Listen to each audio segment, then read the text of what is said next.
Hi friends, and welcome back to the StoneburnerBooks YouTube channel. Today I'm going to be sharing the books that I made in July and August.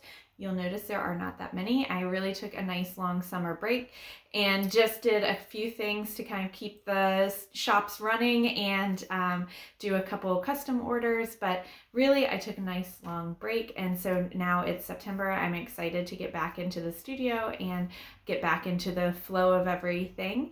So thank you so much for watching the video and following along with all of the books I've made this year so far. I'm actually really astonished that I have, up to this point, really photographed every single book I've made.